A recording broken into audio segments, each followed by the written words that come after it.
தமிழ்நாட்டில் தேவையில்லாத ஆணிதான் ஆளுநர் பதவி என தமிழக வாழ்வுரிமை கட்சித் தலைவர் வேல்முருகன் காட்டமாக விமர்சித்துள்ளார். சென்னை சைதாப்பேட்டையில் தமிழக மக்கள் முன்னணி சார்பில் ஆளுநர் ஒழிப்பு தொடர் முழக்க போராட்டம் நடைபெற்றது. இதில் கலந்து கொண்ட பின் செய்தியாளர்களை சந்தித்த வேல்முருகன், மாநில மக்களால் தேர்ந்தெடுக்கப்பட்ட அரசை மிரட்டுகின்ற அதிகாரம் பெற்றவர்களாக ஆளுநர்கள் திகழ்வதாகவும் சர்வாதிகார தன்மையோடு நடக்கும் ஆளுநர் பதவியை ஒழித்தாக வேண்டும் என்றார். இந்த ஆளுநர் பதவி ஒழிக்கப்பட வேண்டும்.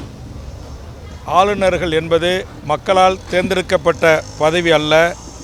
இந்திய தலைமை அமைச்சர் அல்லது உள்துறை அமைச்சர் தங்கள் விருப்பத்திற்கு ஏற்றவாறு தங்கள் சித்தாந்தங்களை, கருத்தியலை ஏற்றுக்கொண்டவர்களை கொண்டு ஒரு மாநில மக்களால் தேர்ந்தெடுக்கப்பட்ட அரசுகளை மிரட்டுகிற அல்லது இன்னும் ஒரு மாரல் கவர்மெண்ட் என்கிற அடிப்படையில் நடத்துகிற அதிகாரம் பெற்றவர்களாக திகழ்கிறார்கள்.